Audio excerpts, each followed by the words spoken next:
जालोर के रानीवाड़ा में एक साधु तेज धूप में रेत के अंदर साधना कर रहे हैं। साधक केवदाराम कई सालों से गर्मी के मौसम में इस तरह का साधना लगातार कर रहे हैं। दूर दराज से ग्रामीण उनकी तपो साधना देखने इन दिनों रतनपुर आ रहे हैं। रतनपुर निवासी 65 साल के केवदाराम मेघवाल बाबा रामदेव के आस्तिक भक्त हैं। साथ में ब्रह्मा विष्णु महेश को मानते हैं। केवदाराम कहते हैं 15 साल पहले उनकी पत्नी का स्वर्गवास होने से उनमें संसार से विरक्ति आने लगी। प्रभु भक्ति में माला फेरने लगे, लेकिन एक बेटा दो बेटी होने के कारण सामाजिक जिम्मेदारी भी रही। तीनों संतानों की शादी के बाद उनकी भक्ति के साथ तपो साधना शुरू हुई।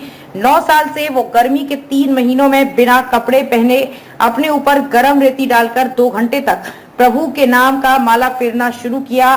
गांव में रहते तो गांव की नदी में और कहीं और गए तो वहां अनुकूल जगह पर इसी तर्ज पर प्रभु भक्ति लगातार जारी रही है। उन्होंने जवाराम महाराज को अपना गुरु माना और तप और माला फेरकर भक्ति का मार्ग अपनाया। केवदाराम बताते हैं कि वो अपनी पत्नी से बहुत ज्यादा प्रेम करते थे।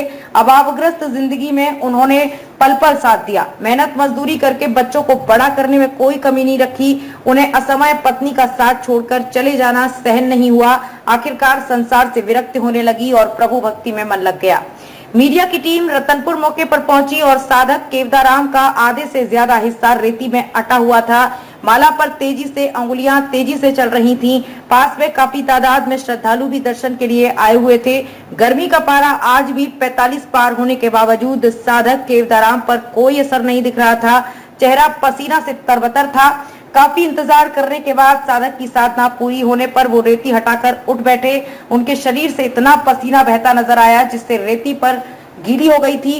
पूछने पर बताया कि उनका शरीर छूने पर आपको ठंडा महसूस होगा। उन्होंने बताया इस प्रकार की तपो साधना से उनके कोई फर्क नहीं पड़ता, उन्हें कोई बीमारी नहीं है और पूर्णतः वो स्वस्थ हैं।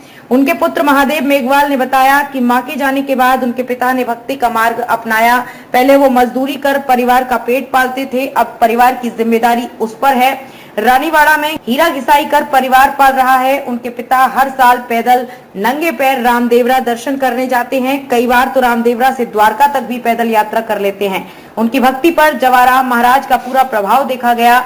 उनके साथ डूंगरी के हंसाराम और उनके पुत्र भी इसी तरह की साधना में लगे हुए हैं। उनका तो ये भी कहना है कि ईश्वर एक है, चाहे आप बाबा रामदेव का पूजें या ब्रह्मा विष्णु महेश को, सब एक ही है। उनका कहना है कि जब तक शरीर में जान है तब तक उनकी तपो साधना यूं ही चलती रहेगी। जालोर से संवाददाता प्रताप चौधरी की रिपोर्ट।